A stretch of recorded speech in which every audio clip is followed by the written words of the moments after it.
All right, we're recording. We are recording. Okay, I'm J.W. Myers. I'm Karl Brewdio. And welcome to the Movie Brewdio podcast, where we are two guys who live in Western Maryland and think our lives are pretty cool. Yeah, so in this podcast, we will talk about the things, the tools, the resources in our lives that make it possible for us to live life so cool. You know, I think that opening's much better than the one we used so. last week. It's shorter. It's shorter. But we'll get used to it. You know what else? Oscar really thinks you're cool. Oscar, enough. Hi, Oscar. Enough. Come here. Down. Come lay down. Down.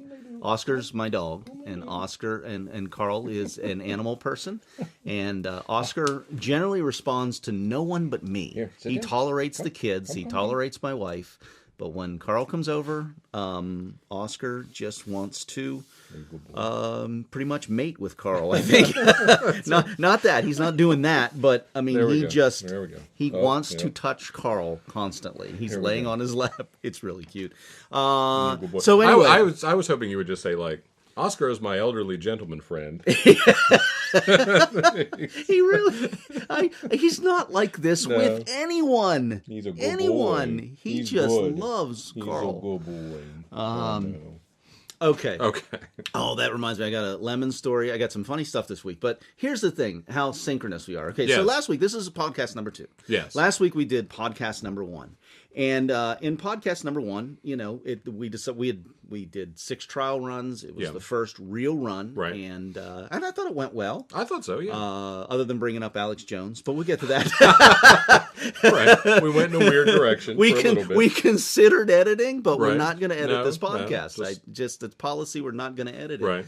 But no, I didn't think you spoke favorably of him. No. I hope Uh-huh. that if anyone got the impression that I am an Alex Jones fan, I apologize. That is not. There's no case. apologizing. Yeah. It came up. What happens when you brought it up? I did not I did not link it up, and then later on I went, oh, that nutball. Oh, that guy. You know, so, okay. Right. Anyway. But anyway, so here's what happened this week. Yeah. So, you remember last week we talked about the Styx album.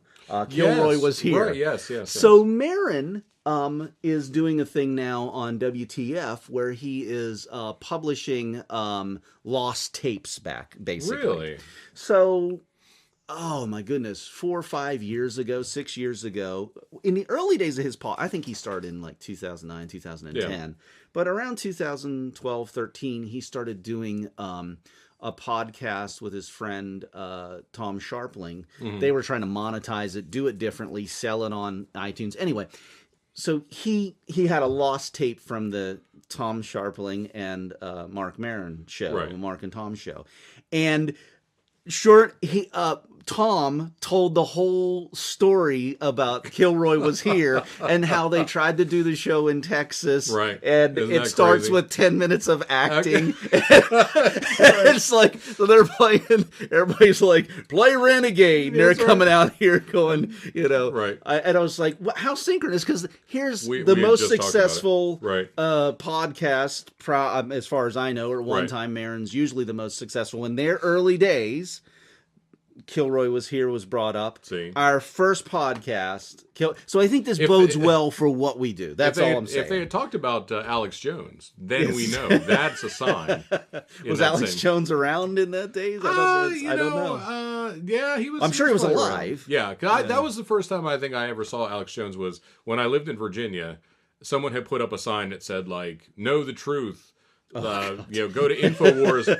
I won't even give you the website, but go to his website. And I didn't realize what it was. I was like, So, and I pulled it up and I went, this looks like the website of someone who has some sort of mental issue. And I think it's one of those like not to get into politics, but.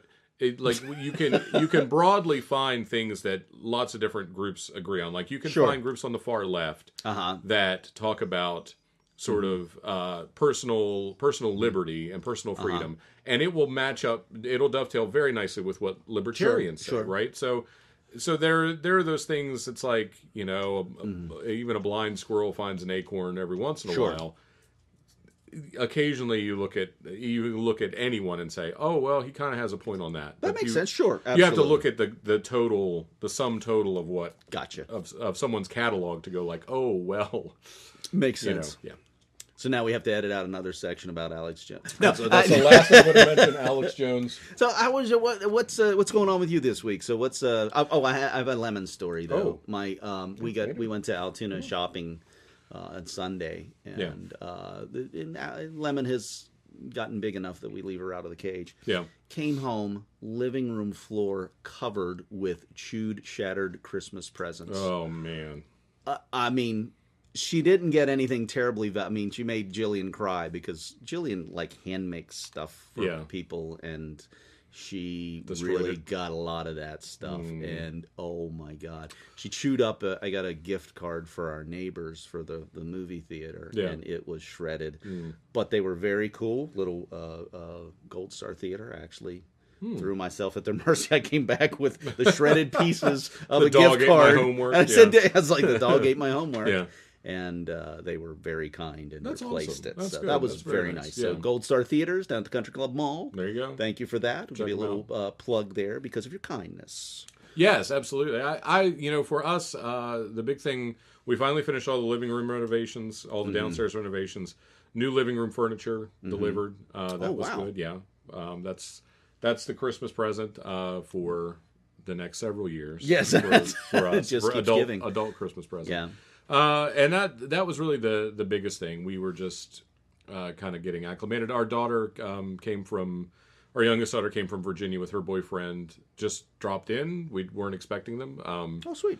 Friday night, and they spent the weekend, so we got to spend time with them. And other than that, it was a pretty quiet weekend, quite honestly, which was nice. After all the renovations, we were able to just kick back a little bit. And then Tracy and I went last night and finally started Christmas shopping. We got halfway into it and realized that we hate Christmas shopping. And we said, why don't we just go home and see if we can find some of these things online. Went home, promptly found everything that we were looking for online. Literally everything that we were looking for. Hit it, put it in the cart, click, buy. Okay, I dusted our hands and... I have a thing about this, and this is shame on. Well, no, listen, I'm going to be honest with you. I don't like shopping, and I do buy a lot of stuff on Amazon. Yeah. Okay, and they don't need any promotion. They're doing fine. They're doing okay. They're doing I don't need to plug that. They're going to make it. But I'm going to give them crap. Because when Black Friday hits, from then until Christmas, their prices go up. Yeah. They inflate prices. What's the word for that? Price gouging. They price gouge. Amazon price gouges. I have proof of it because they charge more for things than I can go and get them. Even at I like to support my local merchants, but my local merchants generally don't carry little Animal Jam toys that my daughter likes. Correct. And Walmart does, and I can get them a lot less there. So while I support Amazon the other 11 months of the year, I usually get the best deals there. I do not support them in the month of December. Yeah, and we, for us, like the things that we needed to get what we needed to get was very specific stuff that Ethan had asked for. So it really, it prompted us, like we really did. We went to the mall. We went to a bunch of stores trying to find stuff. Yeah. So that we didn't, but then at the same time we went home, found everything, and we were done in a half an hour. Just put everything in the basket, and so that was good. It's just been a crazy Christmas for us. Like we finally put the tree up over the weekend. We figured since it's the 19th, we should probably put the tree. Yeah, it's probably good. I put up some outside decorations and stuff. So that was my big week. Yay! Congratulations. I didn't. That is. I didn't. I joked about when I saw you over the weekend that you're like, yeah, what have you been up to? And I was like, reading the works of Schopenhauer. I feel like Debbie Downer sometimes because I'm just like. Well, somebody asked. Go ahead. Well, someone asked. We went out to dinner last night, and like the waitress we were talking about politics and what did the Electoral College do and whatever, and we were all very like-minded, and She was like, I just don't understand. And I was like, Yep. well, you see, we live in a society of inverted totalitarianism. And she was just like, yeah, okay. Thanks, you guys have a good night. And I was, all right, never mind. I brought it up at a party we were at on Saturday night and cleared the room. Yeah. Cleared the room. I think we're all like, just kind of done with it. Everybody at this point, it is what it is. It is what it is. The cake is baked, and you just got to make the best of it. We're going to see how it goes, Yep. and that is that. That's Yes. enough about politics. But Yes. so that actually brings us to, we had a really interesting conversation last week about comedy. Yes. And yes. I really wanted to make that a part of our weekly discussion about comedy. So, Karl, what's funny in your life this week? What's made you laugh this week? There's a web series. It's not really a web series. In about 2006, 2007, these guys outside of Kansas City, Missouri, did a Mystery Science Theater tribute. Like I love Mystery Science Theater, my favorite show pretty much of all time. So they did a tribute, and just for fun, like to learn how to use cameras and how to edit and stuff. And it kind of turned into this little cottage industry for them, where they are doing their own show. It's called Incognito Cinema Warriors XP, and it's more of a more of a horror story. So it's this guy, Commander Rick Wolf, is trying to stop the zombie apocalypse, the zombie uprising. He gets locked in a movie theater to escape from the zombies. Finds out that in order to stay in the movie theater and not let the zombies in, he has to watch these movies. And that's his Mystery Science Theater premise. Okay, yes. And that's so clever. Through the first season, they did 4 episodes in the first season, and like quality wise, if you like movie riffing, it's top notch. Like it is, really? It is Mystery Science Theater quality riffing. So share the what is the website again? Or ICWXP.com, and you can find some of their stuff on YouTube. Search for Incognito Cinema Warriors, and like in the second season, they've really branched out and made it more of their own show. It's more of a hour and a half and 2 hour episodes of like storylines and characters.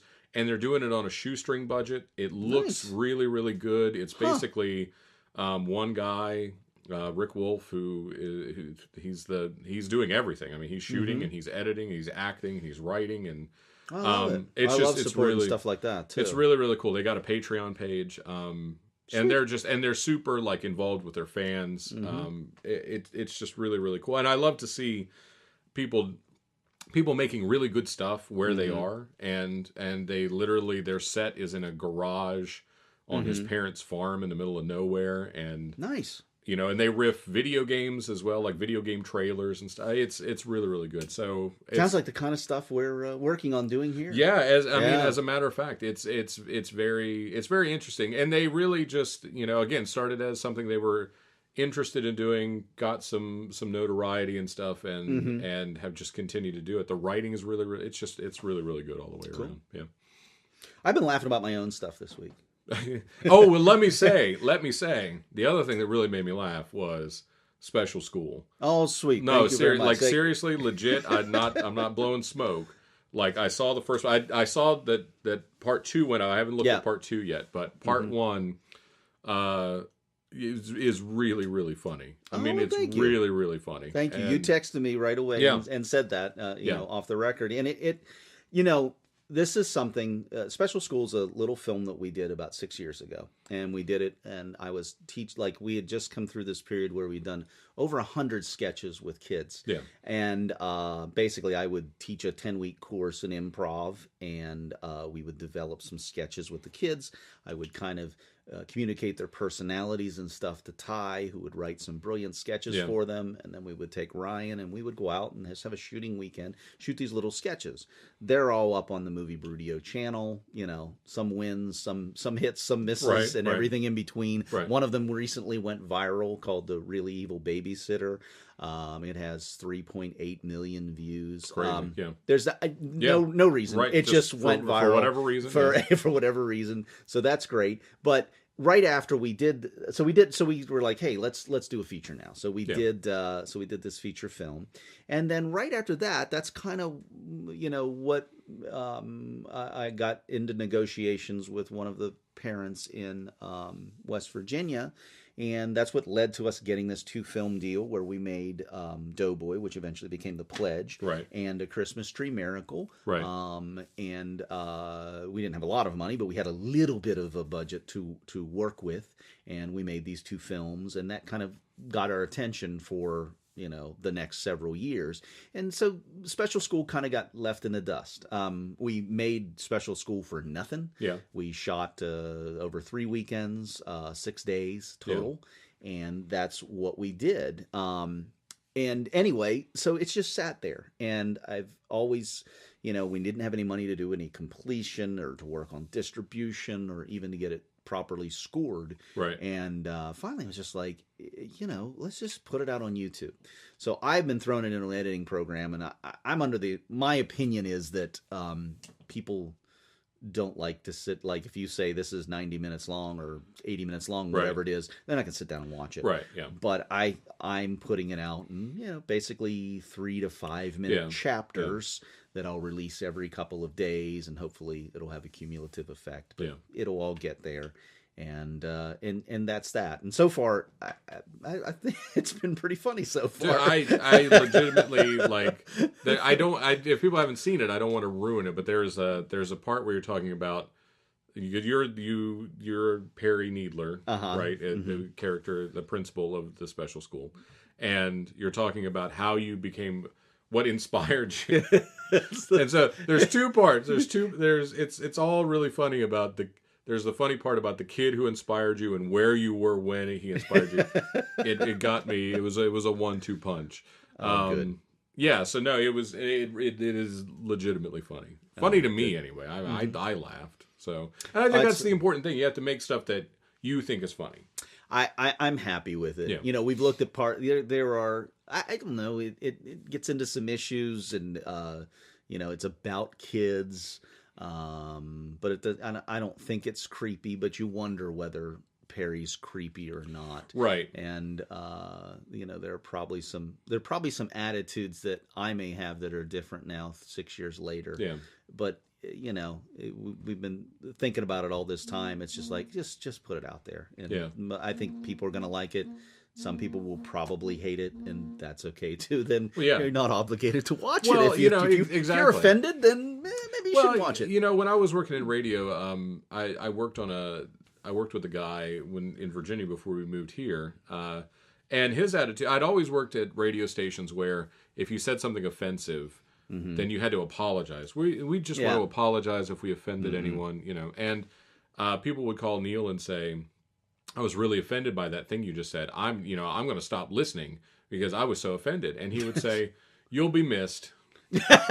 There's lots of great programs out there. I'm sure you'll find a good radio station." And he would say, they're not going to stop listening. He said, only 10% of your listenership ever calls anyway. Mm-hmm. And we would always say, well, is this going to be funny? And we really stopped worrying about it and said, we think it's funny. We're making ourselves laugh, and we'll find the right kind of people who get this and appreciate what it is. That's essentially what's so great about the age that we're living in. Yeah. Granted, we're not dealing with millions. Unfortunately, we're not making millions of dollars doing this. Right. At the moment, we're not making anything doing this. Right. But we're not answering to sponsors. We're not answering to large corporate sponsors and stuff. Right. So really, if you don't like it, then you don't have to watch it. It's don't not have to focus grouped. It's not no, right. No. And that's what came up of the issue last week of possibly editing it. I'm like, I just all right. So how many people just show of hands? How many people in the crowd feel positive about Alex Jones? Let's see, just show of hands. Okay, very positive. Very positive about Alex Jones. Okay, we've got a real Alex Jones. Okay, all right. So go crazy. Can you guys work in a little more Alex Jones? Yeah. It's your show. I don't want to tell you what to do, but God, his Q rating is off the chart. His Q, yeah. God, yeah. I'm sure you don't miss that. I actually did when I lived in Los Angeles. I actually did some focus groups on TV shows and stuff. I did. I remember doing one for The New Adventures of Old Christine. Oh yeah. Yeah. And there was a puppet show that Seth Green was in. I can't remember. These were the early 2000s. Was it Robot Chicken? Yeah. No. Okay. Oh my gosh, what was that? It made it to air for really short. It was sort of a Sesame Street kind of a parody, and I can't remember. There was a count in it that was similar to the count in Sesame Street. I can't remember. It had a real short-lived Fox history. New Adventures of Old Christine. I loved that show. And Tess loved that show, but we were just approaching our mid-30s at that point, and so it was just the right thing at the right time for us. Yeah, loved that show. Yeah. She's a genius. Well, I always felt like the shows that I always really enjoyed were shows that were instantly pulled off the air. Like if I liked something, it was the kiss of death. I loved the show. It was on for one season called The Good Guys. It was on Fox. It was Colin Hanks and Bradley Whitford. Huh. And I remember they're it. cops I didn't watch it. Cops in San Antonio, I think. And so Colin Hanks is, Tom Hanks' son. Yeah. Sounds just like Tom Hanks. And he's like the straight-laced, by-the-book cop, but he's screwed up so many cases that he's busted down to petty crimes with and property crimes with his partner, who was like the hotshot 80s cop, right? Who's now kind of a Bradley Whitford, right? Oh my goodness. And they're driving around in his Trans Am. And it's fantastic. Like they catch a guy who's kind of like a petty criminal, and he's got like the leg, like the ankle bracelet on to track where he is, and so they're trying to get Bradley's car stolen, but they want to track it, but they can't afford the police department won't give them something to track it with, so they get the guy with the leg thing and put him in the trunk so that they can track. It's a great. I mean, it's really because they go on these petty. It's like someone stole my bike, and they show up, and then they stumble onto this much larger conspiracy and this much larger crime. Right. And it's just so. And it was one season. It was done, and nobody else watched it, and it's so funny. But if I like it, it's the kiss of death. Nothing. If I like it will this never does not stand. I liked. chance. I liked Firefly when Firefly first came on. Joss Whedon. And it nothing. Again, I heard nothing but good about that. Have you seen it? No. It's basically a Western in outer space. And there's no aliens. It's not like Star Trek. So it's like Earth has sent people across the galaxy, and it's just this wide diaspora of humanity across the stars. And so all Earth people, though. Yeah, it's all Earth people, and you go no aliens. Huh. You it's kind of thought. Like it's basically Earth in the far future. Basically, there's two dominant cultures. There's American culture and Chinese culture, and so the characters speak. Like all the slang, all the curse words and things are in Mandarin Chinese, and so they'll be talking, and instead of using an expletive. What a clever thing by the writers, to sidestep that. And it's completely a Western. It's them. It's kind of the crew. The captain was on the losing side of a war, kind of like the Confederacy, and so now he's got this ship, and they run guns and they smuggle stuff and they transport people and things, and just stay kind of on the outer rim, so that they're not, they're off the authorities' radar, and it was really good. And again, one season, and nobody else watched it, and Fox. That was when Fox would hey.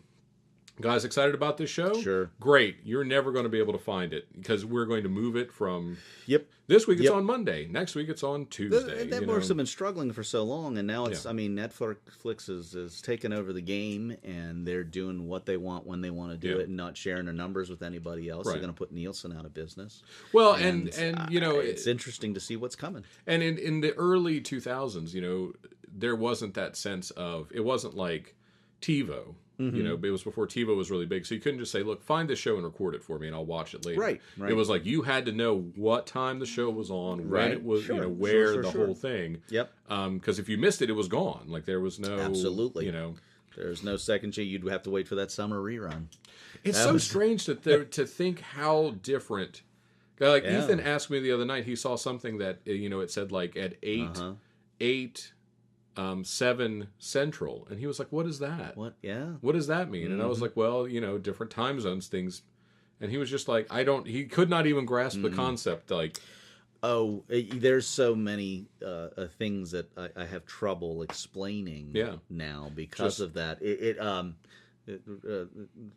Radiolab just we'll get to that later. Radiolab just did a wonderful podcast about kid logic. But one of the weirdest things for me, like I grew up here, lived in California for 17, 18 years, and then moved back here. Football. Yeah. Football on Sundays, here is at 1 o'clock and 4 o'clock. Well, football starts at 10 a.m., 10 a.m. Right. And the late game's on at 1 o'clock. Yeah. And the night game's on at 5 o'clock. Yeah. And it sounds like it just doesn't work. Or it's strange. Does it? Well, it's just strange. Like Mom and Dad lived in Idaho, so they were in mountain. They were in the mountain time zone.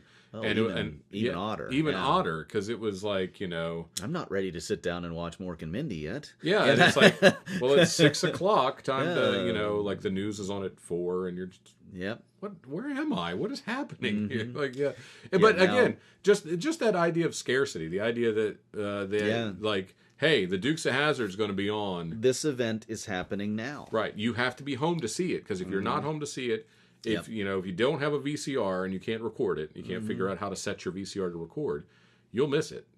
And it's like there's no rebroadcast until reruns, like in the summer. But I think the whole thing really has served to I think the quality of everything has just incrementally taken a thing up. Because if it sucks, I got so many options. Absolutely. I don't have time to watch something that sucks. Yeah, you don't have to watch the Facts of Life. Yeah. No, exactly. I don't have to watch the Facts of Life. Right, because it's like, well, what else is on? Well, Who's the Boss is on, and I don't have to watch those shows. Yeah. No, and that's.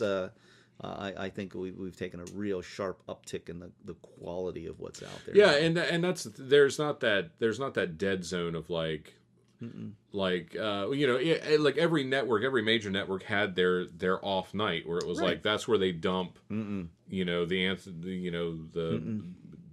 Manimal, Manimal, or that's we'll try Manimal out here. That's where they dump the show. Now that I've not heard for a long time. Manimal. That's Simon like me wanting to, right? Yeah. Manimal. I don't think I ever. I remember there was like a really cool trailer for Manimal. Well, didn't he like jump in the water? He was a guy. He was a guy who could like use like animal powers and sort of turn into or like he could turn into an animal too. Yeah. But they only had the budget to show him turning into like a lion and an eagle, and so everything else. But I thought there was some water. Yeah, I thought there was some water and like stuff. the trailer I'm remembering is like him turning into a shark or something. Yeah, it was one of those shows that if you made it now, you could probably make it look really, really cool. Sure. But in the 80s, like there was that what was that 80s show, Misfits of Science? Do you remember that? It was kind of like teenagers who developed superpowers.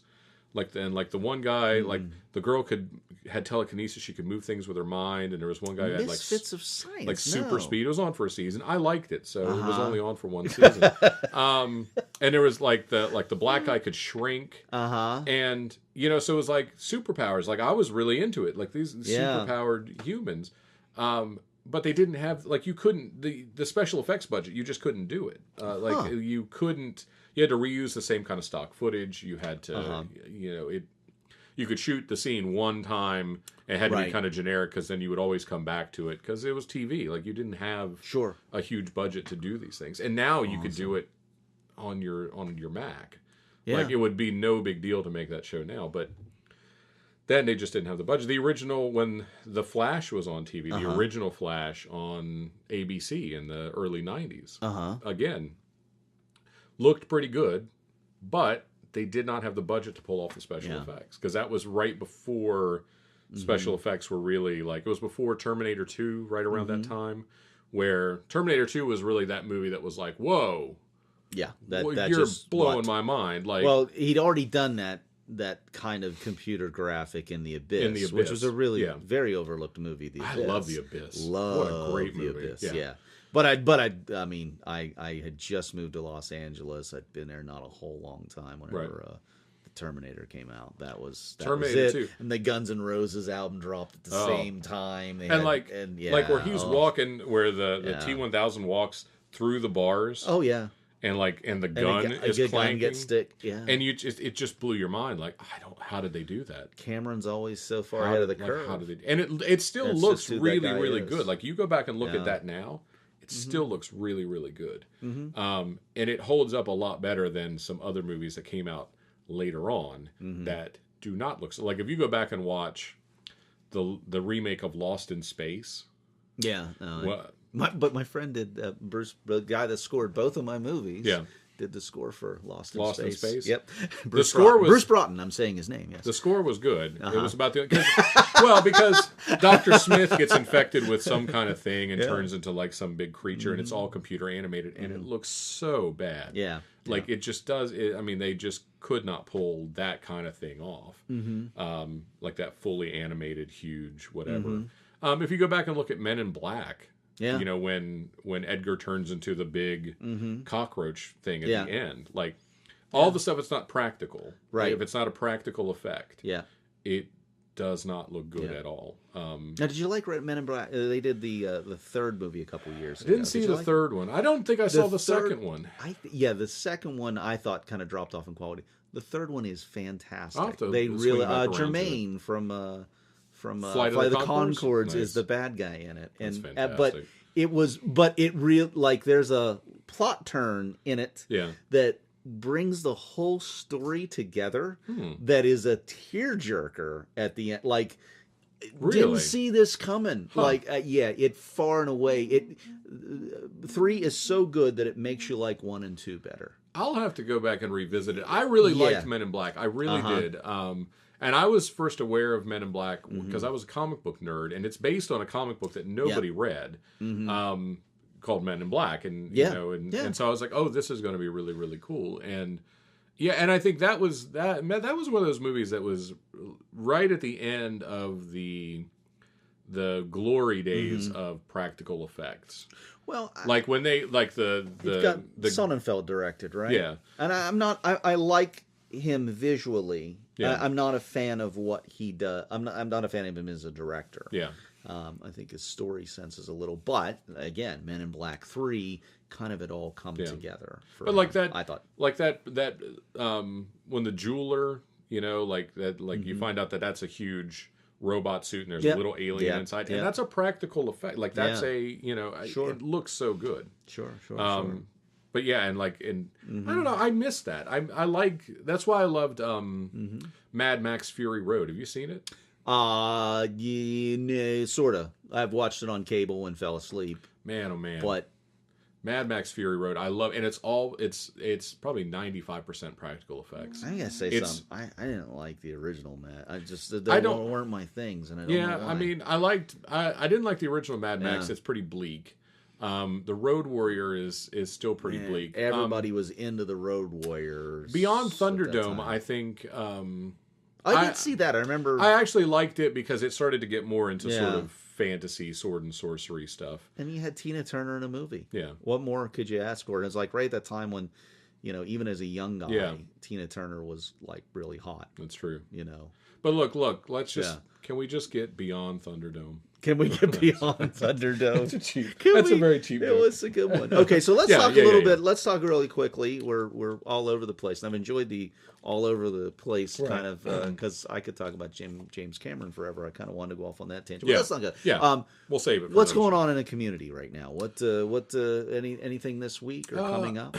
We have not. I've not been plugged into what's going on in Cumberland. Not as much. Well, I'll tell you one thing that's going on in Cumberland is tonight. but this Oh, podcast is yeah. going to come out late. Yeah. I'm doing an improv workshop. Oh, that's I'm doing right, a that's free right. Yeah, improv yeah. workshop at QCP, Yeah. which is Mark and Jen Ashby's place there that supports acting out for ALS. Right. I'm doing a free improv class for the kids because we're going to do a winter session as soon as we get through the holidays here. First or second week of January, we'll start. Yeah. I'm going to do Tuesdays this time. Nice.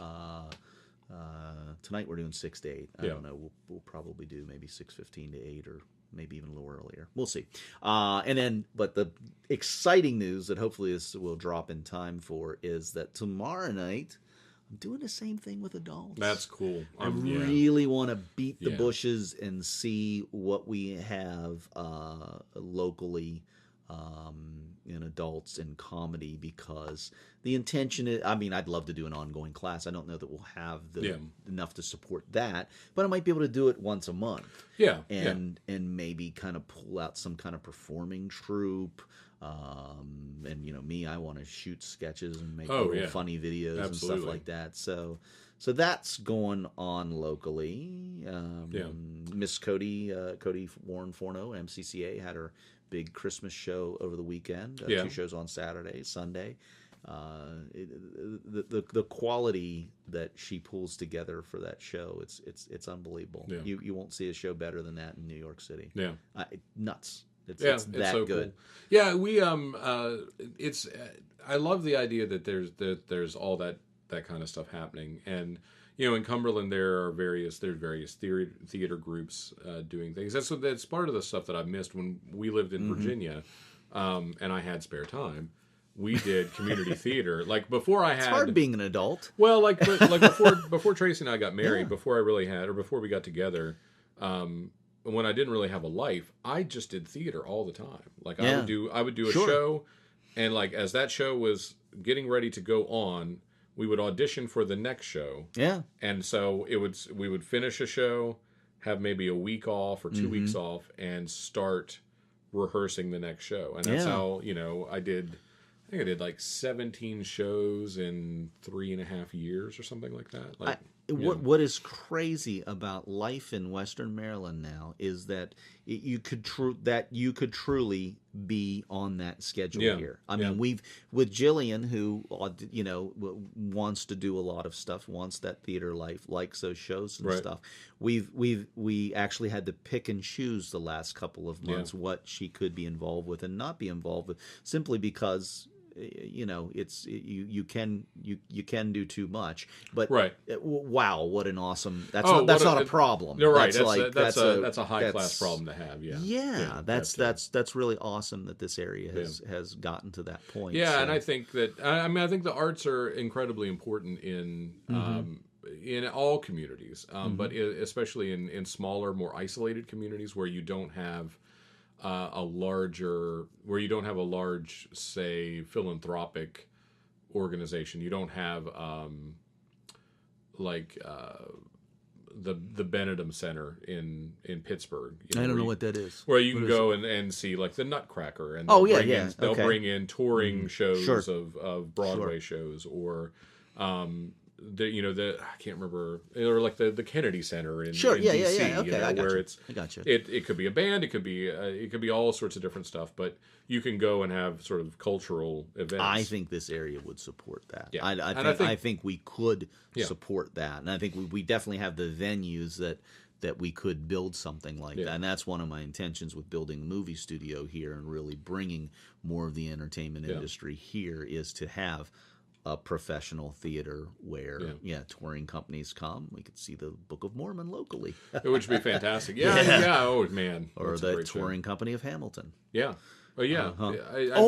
Oh my God, I missed this in comedy. I saw the funniest thing ever. And it was going around Facebook, but it was basically a Hamilton mashup with Rudolph the Red-Nosed Reindeer. Oh, I saw a link to it, but I didn't see the actual thing. Oh, my God. Well, like, I did the same thing. I was like, I don't have time. There's too much going on. But Tess physically walked down with her phone and showed it to me. Yeah. It's one of these things that, like, like to create funny content Right. too. And here I am putting out Special School this week. Right. And then I see something like this and I'm like, oh, I know nothing. I am not funny. I am Right. not talented. Yeah. Like these guys, basically rewrote like 4 or 5 numbers in Hamilton. Wow. They're all wearing "My name is Rudolph the Reindeer," and I'm even Right. getting the tune wrong. Yeah. But like they did a medley of 5 different pieces, 5 different movements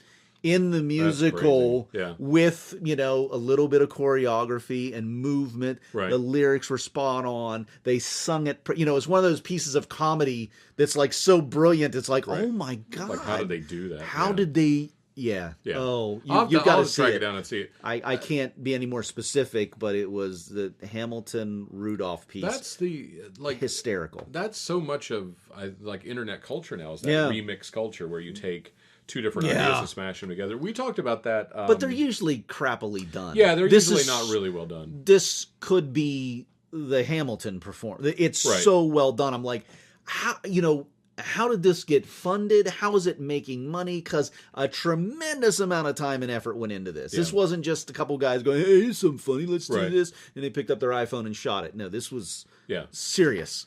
Yeah. Well, we talked about the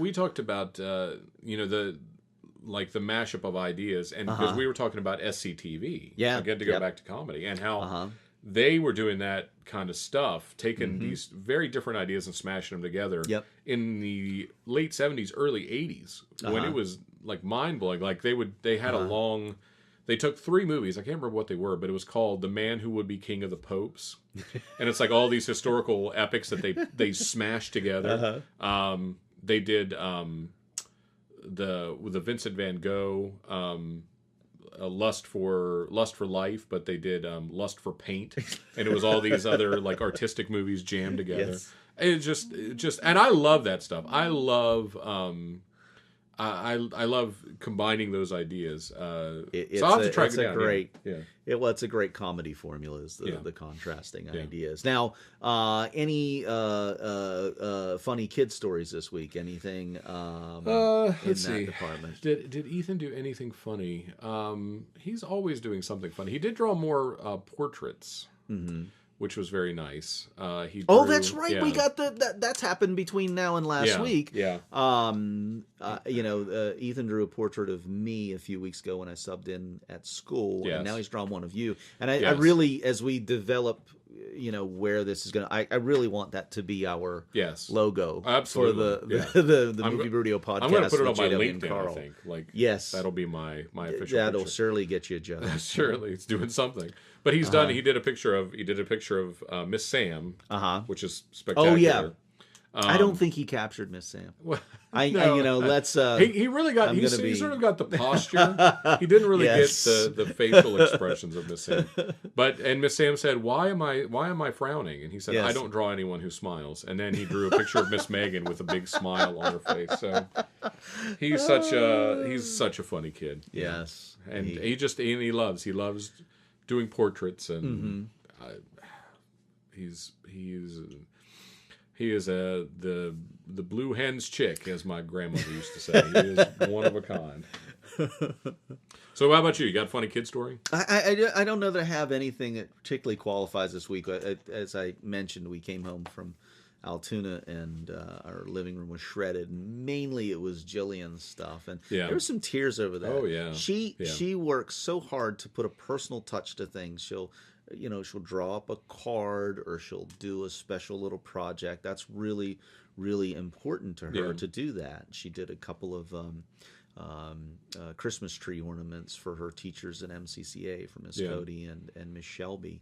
And she'll spend hours now. And apparently she had spent a long time on a Christmas present for me that she'd been teasing me with, saying, "What do you think? Daddy, you want to see your Christmas presents right here in this bag that I'm gonna put under the tree?" And that dog shredded. The poor thing. Yeah, that's part of the joy of having animals. Yeah. Yeah, we've been. I've got animal stories, I guess, because the new furniture, we've just been constantly chasing our dogs off the couch. Oh yeah.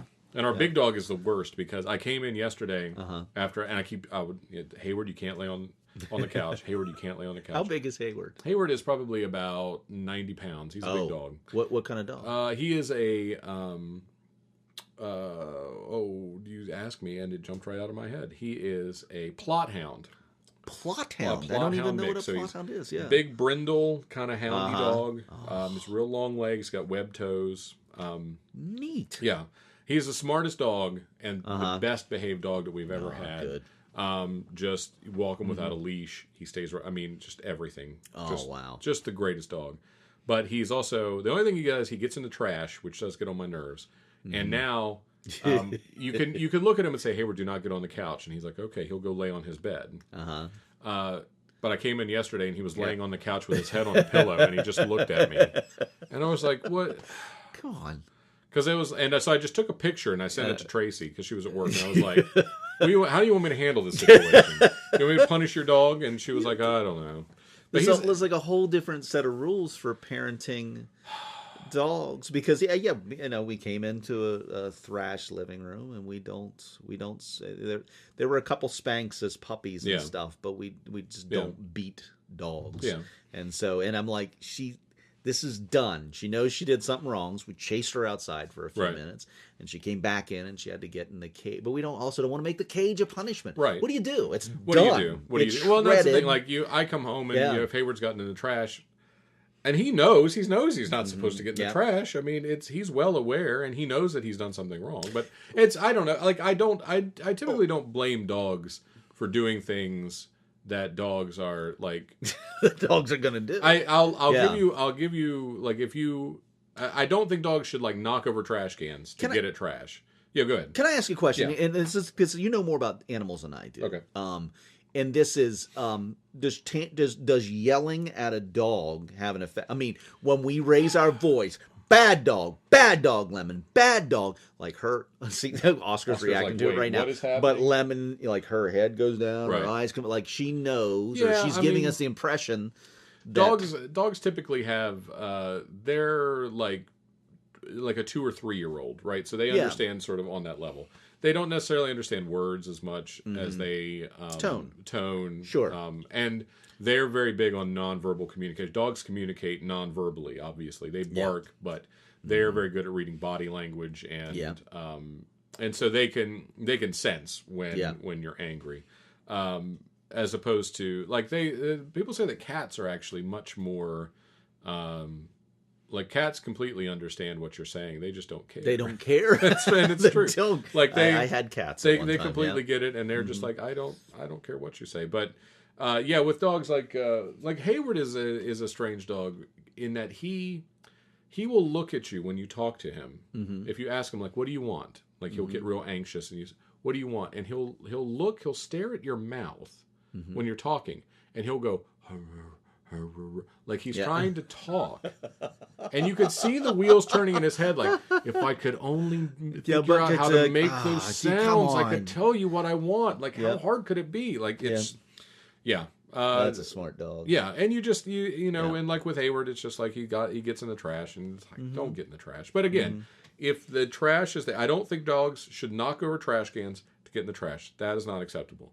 If I leave a bag of trash, if I take a bag of trash out of the trash can, set it down, and I forget to take it outside, and the dog that's my fault. That's your fault. Yeah, sure. Right?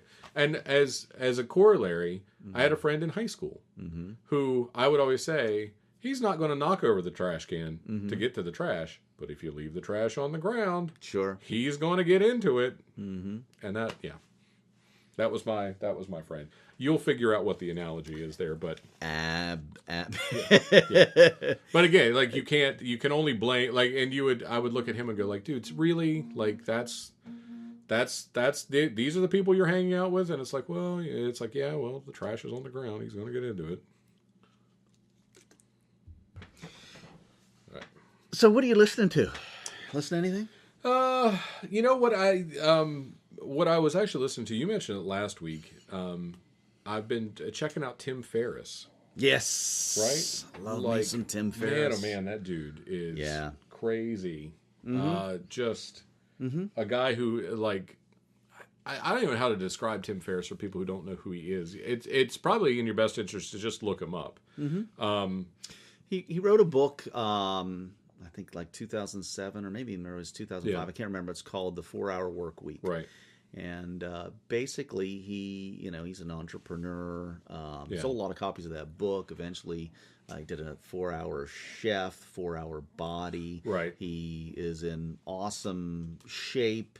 Yeah. He does, experiments with foods, drinks, Right. health solutions, Yeah. bodybuilding. And he like and goes occasionally psychedelic drugs. Yeah. Well, and he goes and he finds experts in the fields in the things that he wants to do. Yes.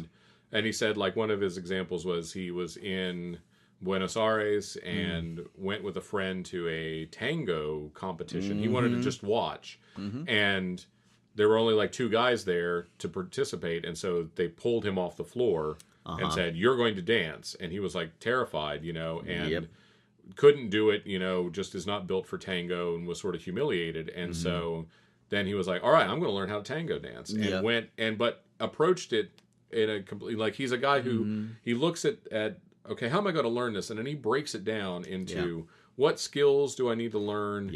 What order do I need to learn them in? And what's conventional wisdom? And what if I do it in another way? And another thing that he talks about a lot is lifestyle design. Yeah, and it's not about getting rich. It's about designing a lifestyle so that you're doing and having the things that you want. Right. Being able to afford them, to afford to live nicely, designing and working at a minimal.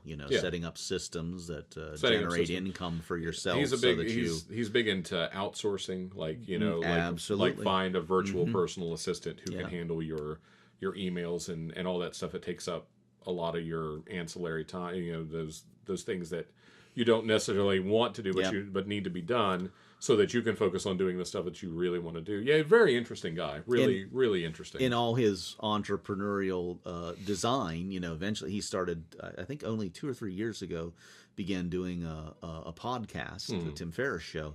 And it has become the most downloaded, most popular podcast out there. So he very quickly became the best at that. Just a really, really interesting guy. And I've learned a lot from him. And it's very interesting to he doesn't come off as conceited about it. He's not super cocky. He's just like, hey, look, if I can learn how to do this, you can do it too. And that's what I think I really like so much about Tim Ferriss is that his always having a willingness to learn something about, going into everything with beginner mind. Yeah. And just going, teach me how to do this. Yeah. And he's gone out, and I mean, on his podcast, he's had Arnold Schwarzenegger. He's had all these tech entrepreneurs that are, the best, these billionaires. Yeah. And who else am I missing? He's had some Jamie Foxx. He's talked to performers and musicians and just all these different people. Rick Rubin. He had a great one with Rick Rubin, and his are rather long. I mean, his tend to be 2.5 hours long. Yeah, and I think the interesting, really great. He talked about with Rick Rubin how if Rick Rubin, a famous producer, worked with the Beastie Boys and his early career with Def Jam Records and early rap stars, but he said Red Hot Chili Peppers. Yeah, he said best album ever done, Blood, Sugar, Sex, Magic was Rubin. And he said Slayer. If he's if an artist he's working with is stuck, really can't whatever, he'll go to him and say, look, can you just pick one word or one phrase that you want to get, or like that you think this song is about, or that you want to work into this song, and if you can just bring it to me by tomorrow, if you can do that, just bring me one word or one phrase, and we'll go from just so again, like this idea of not not trying to force, and Tim Ferriss is another. He pushes the 80-20 principle, that 80% of your results come from about 20% of your efforts. Like, Yep. you know, Yep. like 20% of what you're doing yield 80% of the results. So focus on that 20%. So if you figure out what that 20% is, you have to do a lot less work to get the results. That's the whole principle behind the 4-hour work week is work less, get more. Yeah. So I was listening to him, and I love Simon Sinek as well. He's a great he's a consultant. Sort of behavior. You've mentioned him before. Yeah, he's great. He does a lot of stuff on leadership, on what makes companies really great. The corporate culture. How do you create a corporate culture that makes your employees and the people inside the organization feel safe? Because if people feel safe, then your natural tendency is to trust and cooperate. Yep. And so, it's and like the idea of personal connection, how important it is. He said he was brought in by this oil company, and the executives were like, we really care about our employees, and and he was like, no, you don't. And they were like, no, we really do. And he was like, you brought in a consultant, who told you to email to put out a survey, to ask, and they're like, no, we sent an email saying that we really appreciate everyone. And he said, that's like sending your son an email saying, son, your mother and I want you to know how much we appreciate your efforts in the family. Please let us know if there's anything else that we can do. As opposed to going to your son and sitting down on his bed and saying, son, your mother and I, it's the same words, but one takes a little bit more effort, and how that little bit of effort, it's the difference between donating money and donating your time. Sure. Your time is worth, for the money that you could donate, you could pay for much more labor. Right. But you only have so much time. And so when you donate your time to something, it is a more meaningful experience. He's great. Simon Sinek he's just so good. That's been a big thing I've taken from Ferris too. Is like, where are you investing your time? Correct, where are you investing your energy? Yeah. And Facebook was getting a lot of it. Yeah. But it's also, I invest more money in jobs or positions that don't actually pay me as much as the ones that do. Right. That they don't get as much of my time or attention. And it's like, well, that's that's out of balance. So it's forced me to evaluate that kind of stuff, which is very cool. Yeah, absolutely. I was on I had to listen. There's a lot of good, I don't know, it must be the season, a lot of good podcasts this week. Yeah. The one I can't stop talking about is This American Life. This American Life, I'll be frank, it's hit and miss with me. Yeah, it's for me as well. Yeah, they tend to be really, really great or really, really terrible. Yeah, it hasn't been so good since election season. I don't want to hear anybody talk about the election. I don't care anymore. I don't care. I'm done talking about that. Yeah. But This American Life did one this week called Kid Logic that made 2 or 3 different times in it had me to tears. Yeah. Just these brilliant stories about the way that things. Here's something that relates to us. When I first started talking to you one time, this actually doesn't relate. Okay. Anyway, my dad, always growing up, used to say something. That's it, Fort Pitt. Right. My dad had a lot of little isms that I carried into adulthood. Right. Things that he said that suddenly, like as an adult, you're like, well, wait, that doesn't make sense. I thought that's it for Pitt. Fort Pitt was one of them. And then you were someone that validated me by telling me. The guy that I worked with at the radio station in Virginia, he grew up outside of Pittsburgh. And that's what he would throw it in as one of his sayings when we were on the radio. When he was wrapping something up, he would say, that's it, Fort Pitt. And like when I work at a radio station, when I sign off my weekend shows, that's what I used to sign off. That's it, Fort Pitt. But it came from somewhere. It came from somewhere. Because my dad didn't know any of these people. So someone grabbed that somewhere, some little signature in radio or television that got passed down. Yeah. Which I can't say for all of Dad's things. Right. Some of Dad's things were exclusive to Paul Myers. But, but that one was nice to know. I was thinking when I said that Ethan is the Blue Hen's chick. Yeah. That was something that my mother said to me about Ethan. And I said, What? And I was like, that's a great saying. I and had the same reaction. And she said, well, your grandmother, my dad's mom, used to say that all the time. I never heard Mom say that. The blue ever. hen's chick. The blue hen's chick. Well, I think let's make sure that gets out there. Yes. He is, and he is the blue hen's chick. But it's just like I'm driving, like the old beat up car that I'm driving. We call it the tumble cart. Yeah. Yeah. Because it is a colloquialism from where my wife grew up.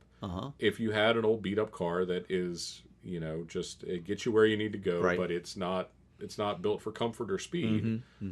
It's a tumble cart. Yep. And that's tumble what we call it. When we get, if the girl's somewhere, like, are we taking the car? Or are we taking the tumble cart? I've never heard anyone else call it a tumble cart except my wife and my mother-in-law. Well, that one I highly recommend. Listen to This American Life, Kid Logic, and then Radio Lab had kind of a year, like they followed up with people that were in a lot of their stories this year, and I never miss a Radio Lab. To me, just best produced, top of the art. If this is an art form, they're at the top of it. Like, and I will say, like this American Life is definitely hit or miss for me as well. Because, but one of my favorite episodes, there's an episode called. I think it's called Reunited, and it's several years old. But there's part of Reunited that is Sarah Vowell, who is an author, and she was the voice of Violet in The Incredibles. And she does a piece about the Marquis de Lafayette when he fought in the American Revolution, goes back to France, and he came back before he died, came back to America for a farewell tour, essentially. And it is one of the most beautifully written and produced pieces. I mean, again, just bring you to tears. Anyway, I highly recommend it. Yeah. Well, the good thing to say about This American Life always is that there's always an effort put into this. Oh, I mean, yes. They really, it's a good show. It's just some things land with me and some things don't. I had a couple others. Oh, Joe Rogan had James Hetfield on this week. Wow. Oh my God. That I listened to twice as well, because I'm a James Hetfield's lead singer, guitarist of, not lead guitarist, lead singer and a guitarist for Metallica. And he's an interesting guy. He's had an interesting life. Yes, yeah. and talks about all of it. Wow.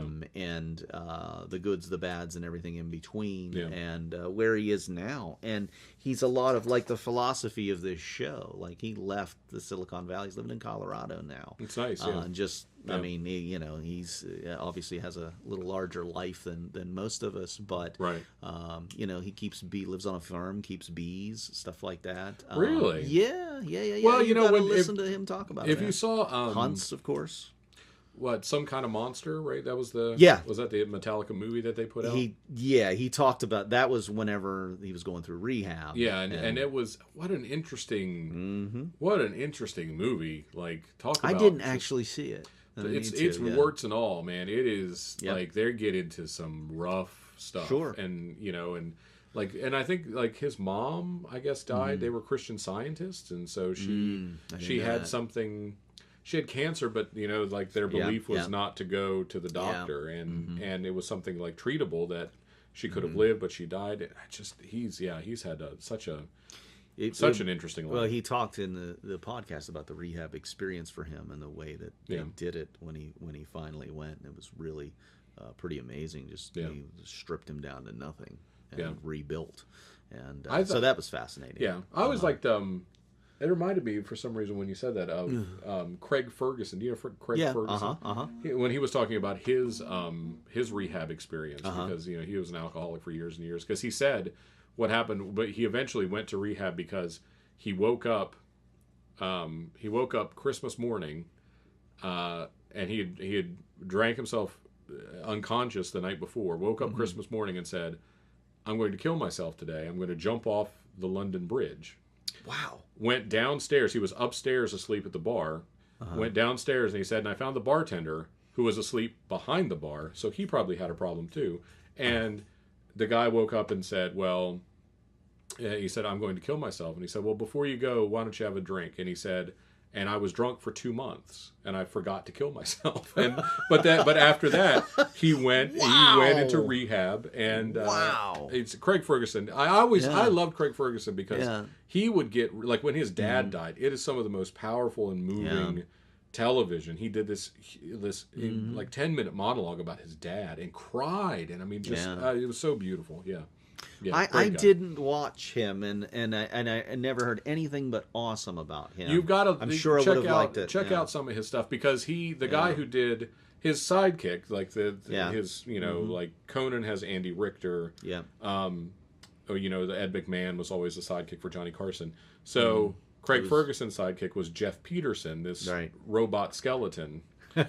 Who for a long time just had a robotic voice, and then they had this guy who came in and he started doing the voice and doing whatever, and so then there was interplay between the two of them, and they would improv, and the guy who was I can't remember the guy's name, but who's Jeff Peterson, he would do voices, and so he would call in as Morgan Freeman, and wow, look up some of those clips. Well, in my defense, that was early Benjamin Baby years. And like, I mean, like it was 1 o'clock in the morning, so I was watching it later on. I was talking to my, or was Facebooking with my niece, my sister's daughter, who has 2 young kids now, and she was just talking about, when am I going to get back to, sending Christmas cards and all that. I'm like, you just got to get through these first couple years are just it's a blur. And at some point, I think for me, it was like around 6-7 years old, you kind of start coming out of it. Yeah. And we had multiple kids in there. One of them's just coming out, another one's in it. And you go, okay, what? It's really when they start going to school. Because even preschool doesn't really count. Kindergarten doesn't really count. It's like when they're actually in school all day. Right. And you start to look at your life and go, right. I think hey, where was I? Something. What do you want, buddy? Some attention. Speaking of children. Yes, exactly. So that's podcast. We have talked a little bit about what we're watching, but one thing I didn't talk about was I saw Rogue One over the weekend. Yes, yeah. Did you see Rogue One? I've not seen Rogue. I've not seen Rogue One. It sounds very good. It's probably a little too intense for Ethan, so I would say definitely. So give me your thoughts. I'm curious to hear. It's interesting. Well, for one, I love Star Wars movies as a cultural event, and I love sharing it with my kid. The same group of kids that went last year went this year, and just these kids that are so excited about it. I'm like, oh, these are awesome experiences that I just, and I hope we have one next year. You know, that. So I didn't care whether the movie was any good. Now the movie, I didn't know what to think. I was not terribly engaged at the beginning. Right. I had a little nap in the middle, but that's not unusual for me at movies. I just find them a place to take a good nap, usually even during good ones. Yeah. But picked up, and it ended well. Yeah. Not for the characters, but it ended. The movie ended well, and it left me kind of uplifted and excited. And then I still kind of walked out going, I'm not sure. And I actually got in a car and popped in another podcast plug, NPR's Pop Culture Happy Hour. Right. And they had a talk about it, and it kind of put it all together in my head for me, like what exactly they were trying to do and why. Bridging that gap between episode 3 and episode 4. Right. Now, if you think about 4, 5, and 6 were made, late 70s, early 80s, and then 1, 2, and 3 for all their, critical failure and whatever. Right. Where the first one was 99 or 99 and 99, 2002, 2004, I believe. I think so, yeah. And so technology-wise, huge leap. Even though Lucas had gone back and fixed the earlier ones, there's still a huge technology. Like the style was so completely different and evolved. Right. Where for my kids who are coming in having seen none of them, watching them 1, 2, 3, 4, 5, 6, it's like, wow, this beautiful world that gets a little less technologically advanced in 4, 5, and 6. So 3.5, the story follows between 3 and 4, did a really good job of bridging two styles to kind of come somewhere in between where you can really draw a logical link between these two worlds. I liked it on that.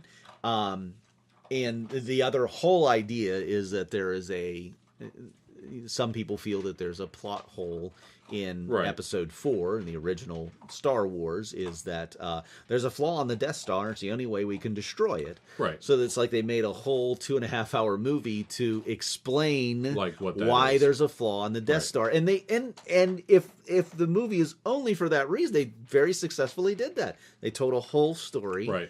to set it up, and it really, they literally, handed the ball to Episode 4 or Right. A New Hope. And they actually, you remember, like, when did the title A New Hope? It didn't Right. get plugged yeah. in. Right. Now I know, now there's a reason makes for that to sense. be called A New Hope. Right.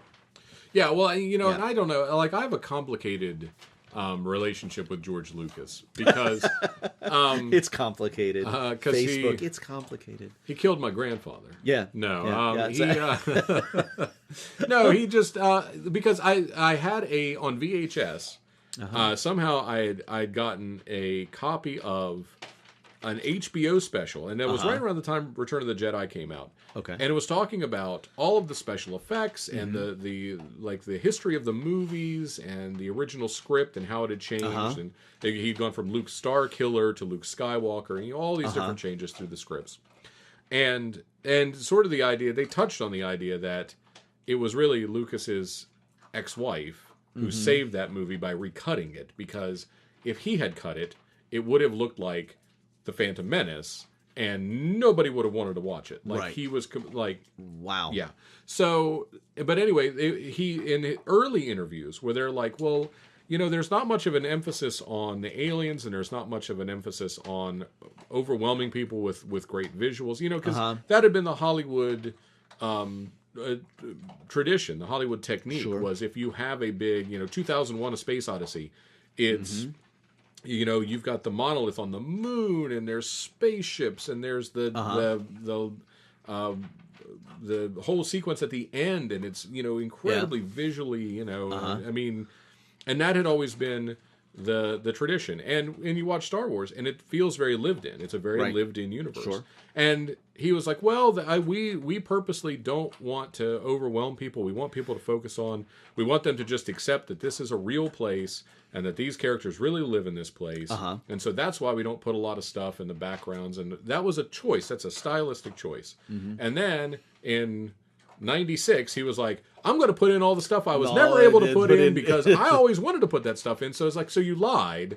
And you said, like, this was a choice. I chose to not put a bunch of stuff in. But no, it was because you couldn't. Right. Which is fine to go like, you don't see Jaws for 3/4 of the movie because the shark didn't work. Right. That's that. I mean, that was a happy accident. Yeah. And it really worked. They were able to salvage the movie. Happy accidents.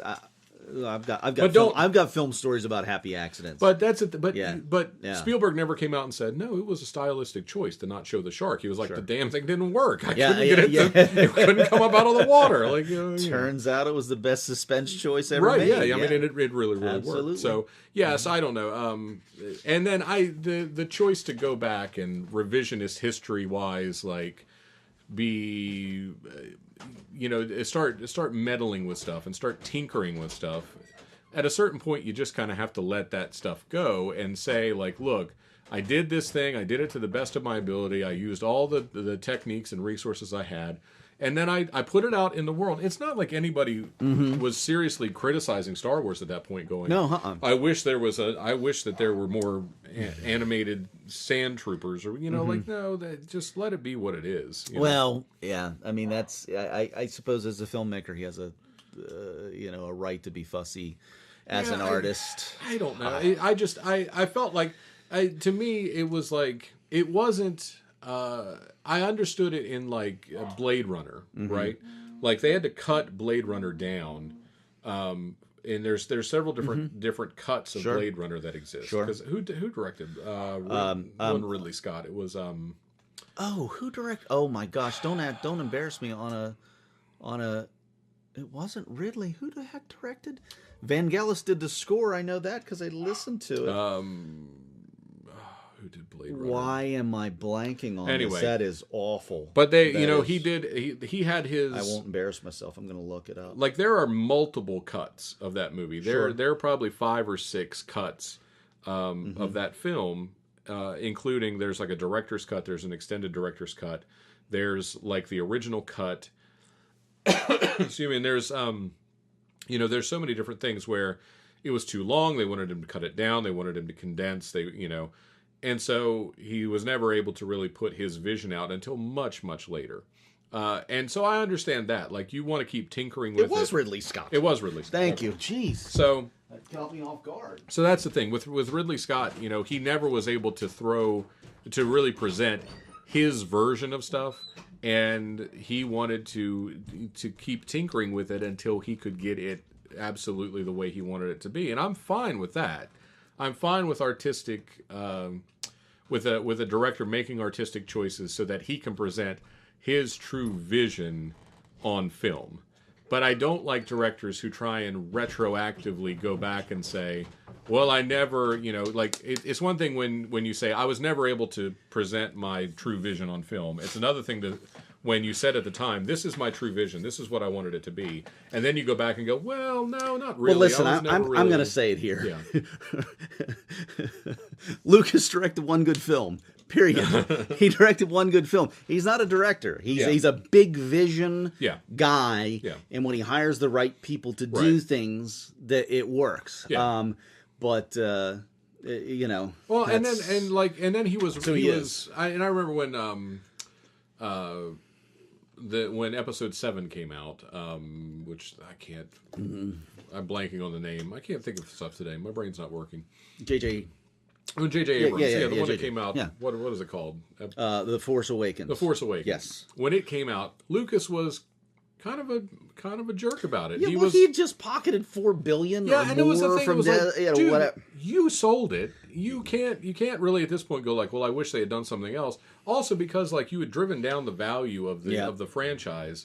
With the ridiculous prequels. Yeah. I mean, Phantom Menace. It's barely watchable. The first 2 are barely watchable, and then finally, Ben wanted to watch part 3 again the other night after we saw Rogue One, so we watched.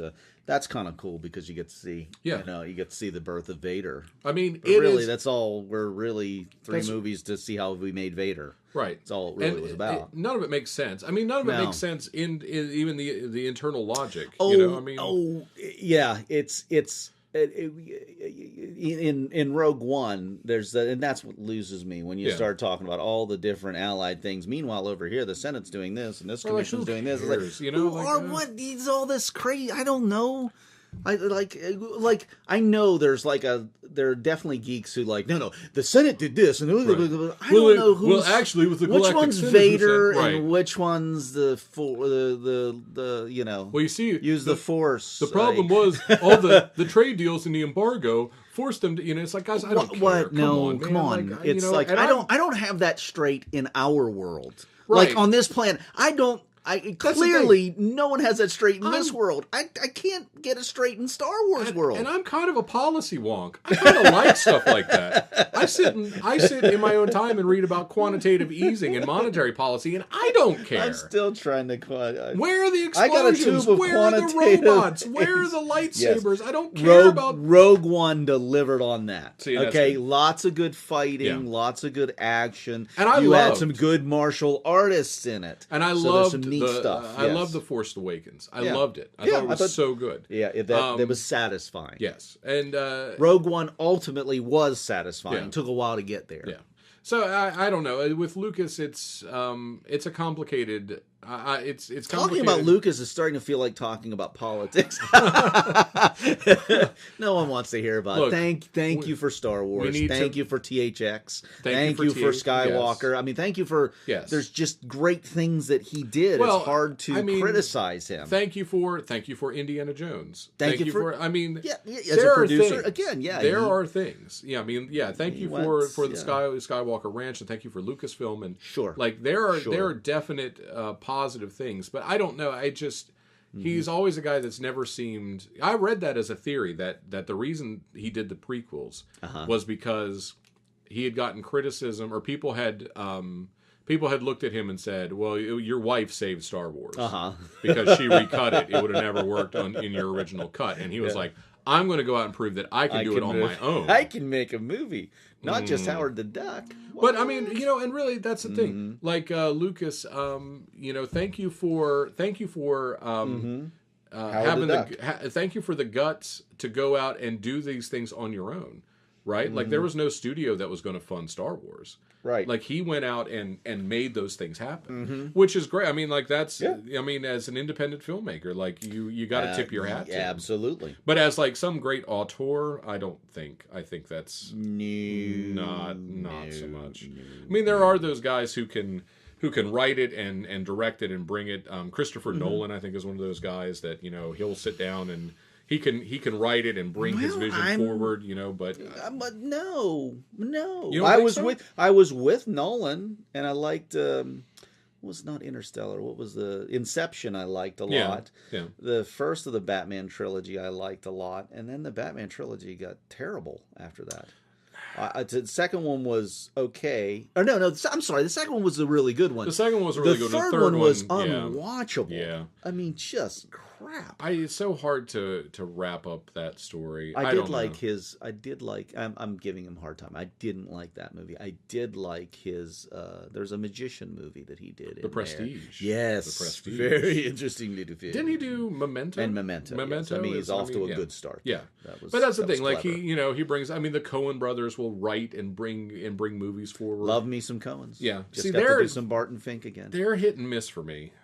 Honestly. Yeah. I mean, but I heard, and I really wanted to see Hail Caesar. It got critically panned, but then everybody it looked really funny. Really good. So I don't know, but that's the thing. Like the Coens, I still love Raising Arizona. Oh yeah, Raising Arizona, Blood Simple, Miller's Crossing. Yeah, The Big Lebowski. Lebowski's that. Actually, I love the characters in Lebowski. Yeah. Not a great film. It's not a great film. It's not. I recently rewatched it. So it's still not a. It got this cult status. Yeah. And it's more about the Jeff Bridges character is just fantastic. Well, and I loved John Goodman's character. Yeah. Oh, yeah. Goodman. I mean, it's a fantastic thing. Have you seen the movie The Nice Guys? No. It's like, is this the Russell Crowe and Ryan Phillippe? It's the other Ryan. Oh, it's not. Yeah, no, it's not Ryan Phillippe. It's the La La Land guy. Yeah. I can't think of his name, but so good. Okay, fantastic. All right, you need to check it out because I've heard nothing. They're like low rent. I had a friend of mine I think that has a small part in it. Barrett, who was in both of our films. I remember he had gotten a part in that movie. Yeah. And I didn't actually see it to see if he ended up in it. So hopefully he did. It's really funny. We watched it a couple times. Cool. Yeah. So what'd you do this week not related to technology? Anything? Oh, other than your floors. Other than my floors, and we finally got the living room done. We did go Christmas shopping. That was nice, and we had dinner out. That was without the kids. That was a nice experience. Anytime that we can get a little bit of just adult time to talk and be a couple. You forget how much when you have kids, that couple time is so important. It's really precious. We had a weird moment, and it was midweek last week. I came home and Tess found she found a bunch of old CDs and she pulled out several she wanted to listen to. So I came home from something with Jillian, and she's playing old songs. And music for me is so powerful. This song takes us here. This song takes us here. Yeah. Kids are looking at us like we're crazy, and we're dancing and saying, "Oh, we did this thing," and trying to get the kids involved in this song that means this. Our REM's "At My Most Beautiful," which is song just makes me weep thinking about it. Right. And there's just a bunch. So we had a really nice little moment, and also appreciating I think a lot of times as a family and as a parent, I just feel like I'm screwing everything up. Absolutely. Like I'm ruining these kids for life. Yes, absolutely. And I have to be better at this. I'm financially destroying, everything. Everything. All these Yeah. things. And just every once in a while, it usually happens around the holidays, where like we looked at our Christmas tree. Like every year we get each of the kids an ornament, and see, we get gifted ornaments. Our tree's at the point where every ornament on our tree has a meaning now. Yeah, which is nice. Yeah. And it's like, wow. So somewhere in the midst of all of this confusion and haze and feeling like we did everything wrong, it's like, I think we did pretty well. Like, we created this life in this world for these kids, that, and I think we're doing all right so far. Yeah, I feel the same way. Like there are times I look at Ethan and I just go, man, I'm he's such ruined. He's such a screw up, and I wish I but you just there are those moments where you definitely say, wow, we sure are lucky. Yeah. Well, we were talking about. I was at the Montessori school yesterday, and in relating tales, telling someone else about Ethan, and explaining who he is and how funny he is, and how much his teachers love him, and how and how he gets along with his classmates and stuff, and you realize like he's a great kid, like, and he's going to be fine, like he's going to be fine. Yeah, and I think that's the thing. Because you look back, I tend to look back on my life, and I go like, what was my childhood like? And like, it was tough in some ways. We were poor. We grew up really poor, and but I look and I go like, I'm okay for the most part. Like I'm functional. I'm in good working order. I make my meals. Make my meals. I'm at least a functional alcoholic, but it's like you do, and you go like, he's going to be okay. Yeah. Like I look at our girls who are a lot older than him, and they're finding their way, and you go like, they're going to be okay too. So it's you just try not to like screw them up too. If you did, yes, right. No major issues. No, when they, Yeah. But that's that. It was a really nice. It was a nice dinner last night to just have some time and actually have an adult conversation, and talk as a couple. Like it's so so often it's like, well, your wife is we're business partners, and we're running a house together, and we're parents.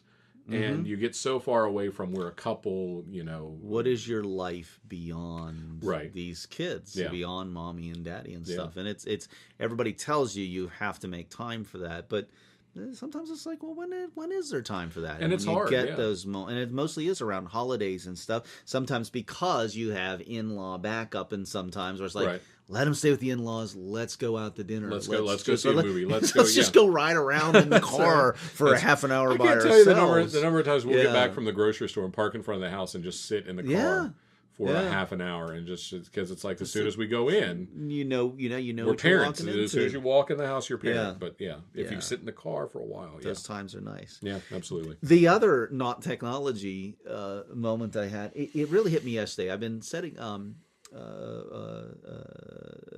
Nicole Mattis over at Frostburg, asked me a few months ago if I'd be interested in teaching a film acting class over at FSU, and I said yes, and then there was a minimum number of signups and all this kind of stuff. So I guess in the back of my mind, I kind of thought, I don't know if it's going to happen or not. Anyway, it happened. Yeah. And so I had a meeting yesterday and I've been teaching film acting for many years, and I'm really qualified for this. It's going to be a really, really great class.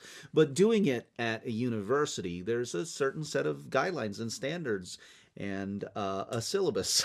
And awesome. It's like I don't think that way, because I'm always the one running the show.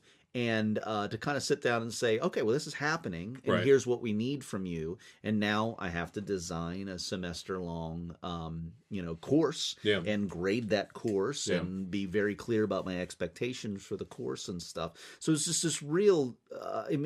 I was very honored to be asked to do it. Yeah. Honored to be trusted with the position, but.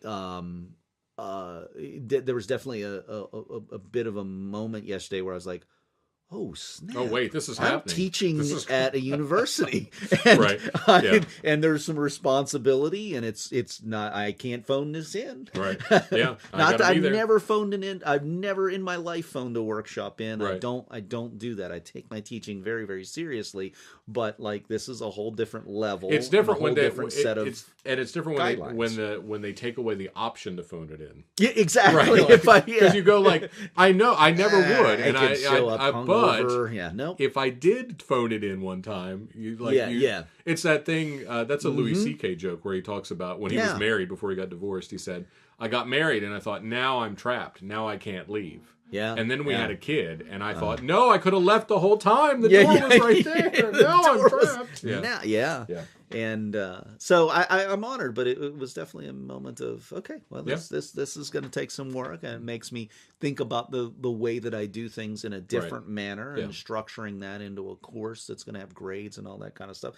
Very excited about the opportunity, but it was definitely an interesting little. Well, this is something different. So now we have to call you the professor, the old professor. I want to be called Dr. Professor J.W. Myers, M.D. Esquire. I think. Esquire. That's not too much. That's my title. I am totally into adding the right honorable. The right honorable. I actually am a reverend. I am a minister. Really? I've conducted 5 marriage ceremonies of the Universalist Church or whatever. Really? That is. Oh, You yeah. didn't know that? I just I did didn't one a know couple that. No, months I mean, ago. I know the I am a minister. Universalist Unitarians, but I didn't realize you were a minister. Is it universal? Whatever. I did an online. I had a friend ask 10, 11 years ago now for me to conduct a wedding ceremony in Hawaii because I was the most spiritual person they knew. Obviously, they didn't know a lot of people, and so I was kind of like, yeah, sure, I'll do it.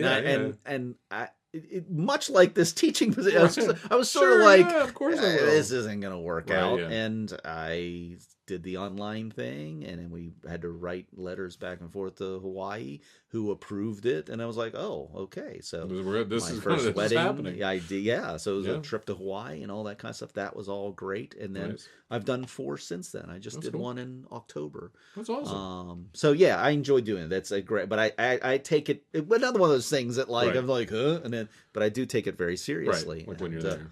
And I'm 5 for 5. I mean, all these marriages have stuck. Right. And so far there are 3 children, 2 to the first couple and 1 to another. So there's 3 children as a result of these marriages. You bless this union. I bless the union and continue to do so. No, I do take that very seriously. So That's awesome. I'm the how do I say it? I guess I'm sort of a secular option for someone that doesn't want a highly like a more spiritual than religious kind of an option. I would be out there for it. So. Interesting. Okay, so last and certainly not least, who gets the kindness award this week? Boy, that's tough. I've been thinking about that. Simply because I haven't really. We've been doing so much house stuff. I haven't interacted with anyone. I will throw it out to my friend Adam, my buddy Adam, because when we got done with we had our Montessori board meeting Sunday night. I got home late because I had to stop and get snack for Montessori school. And got home, and so I got home kind of late, and Adam was at my house. He was like, dude, I brought Suicide Squad over for you to watch. Because literally, he went to watch it. We were all going to go watch it together. Kindness and Suicide Squad, squad in the same sentence. I like it. We were all going to go watch it together. And he said, we were in Virginia on vacation, and so he went and saw it. He had the opportunity to go see it. And so we kind of gave him a hard time, good-naturedly a hard time. Oh, you went and saw it without us. So then he was like, we'll all go see it again. So we went to see it again, but Ethan's babysitter fell through at the last minute. So we had Ethan with us. Right. So I took Ethan. We went and saw The Secret Life of Pets. Gotcha. And everyone else saw Suicide Squad. Gotcha. So then it came out on DVD last week. He came over to the house. Everyone sat down to watch it. I had to work. Midnight, so I had to go to bed so I could get up and go work midnight. Gotcha. Didn't see it. So then he came over Sunday specifically so we could see it, and I got home so late. He was like, well... Yeah. So I will give it to Adam, because he was like, we were going to watch this. We were going to watch this movie. That's really sweet. Did you actually see it? No, I still haven't seen it. Okay. All right. I'm going to make a point of not watching it now, just to say that, no, it really is... I think we might watch it tonight. We may watch it tonight. There's the potential there. He loves it, and I don't know. Tracy watched it, and she was like, I don't know, it was all right.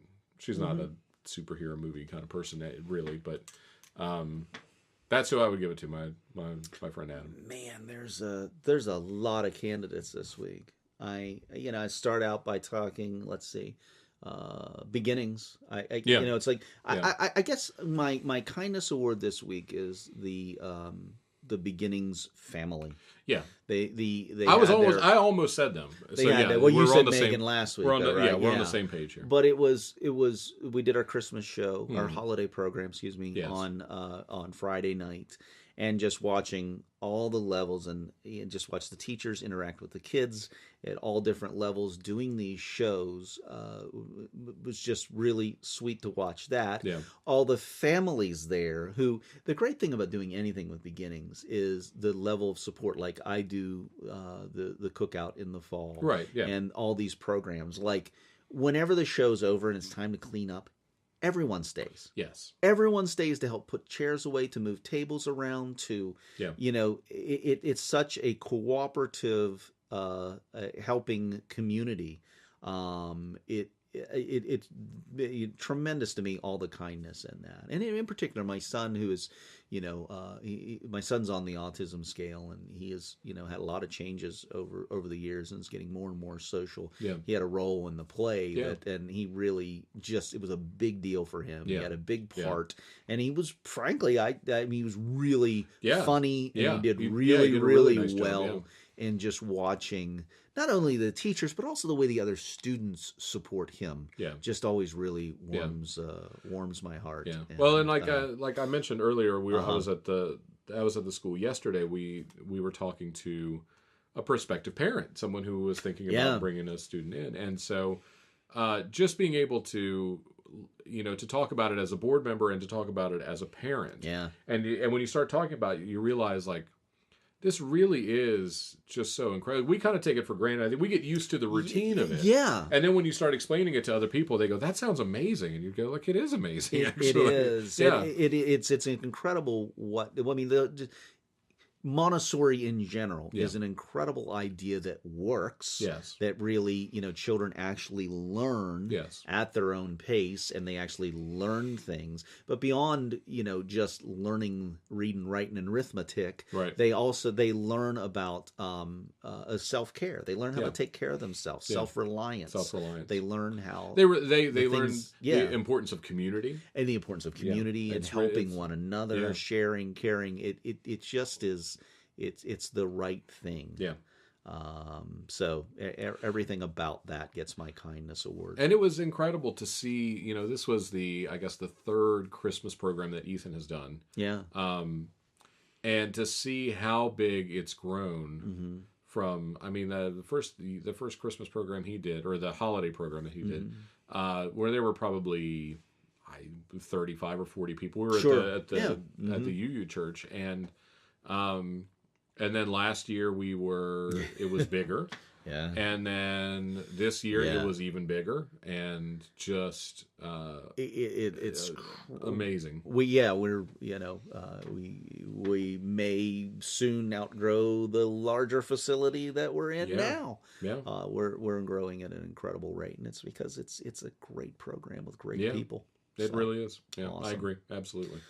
Well, I guess I don't even know what time we're at. But, we're about an hour and a half. So so I think that's kind of our time here. So thanks for tuning in again. We didn't talk about our theme song. I still haven't chosen. We're still working on the theme song. There's a temporary theme song that's there, and it's just fine. I will eventually compose the theme song. I'm not happy with any of my things, so I plugged in a generic. I think the generic will probably be on this episode, and it'll probably be playing us out right now. So this is our temporary. We need one like the. You remember Gary Shandling's show? Yeah, this is the theme to Gary show, the opening thing. Oh my God! When he passed and Mark Maron reran his episode, at the very end of the episode, he just played that theme song. I had forgotten that Gary Shandling died this year. Gary Shandling passed this year. God, it has been a massacre this year. Yeah. Zsa Zsa Gabor just died. Yeah. It has been a big celebrity death. See, to me, for me and my sensibility, Gary Shandling is a far bigger part of my life than David Bowie, Prince, or Zsa Zsa Gabor. I would say definitely bigger than Zsa Zsa Gabor. Gary Shandling was like his stand-up. Yeah. His early stand-up. Yeah. He had one of his greatest jokes. He's and I use it all the time. I throw it at people, and sadly they don't recognize it. It's I went out on a date with this girl the other day, and she was just that type. She was so conceited. Just everything was about her. She just kept saying, "I'm on fire. Put me out." Me. Yes, it's such a great joke because you don't see it coming at all, and it's just so funny. My goodness. If you ever get a chance, go back and listen. I guess it's probably off his. Marin did an episode with Shandling, which was fantastic, and then reran it whenever he passed. But now we're probably he keeps like the first 50 free, and then you have to go behind the paywall to get it. But great episode. Anyway, once again signing off. I'm JW. I'm Karl, and this has been the Movie Brewdio podcast, episode 2. That's it, Fort Pitt. That's it, Fort. That's a good way to end. That's it, Fort Pitt. See you next week.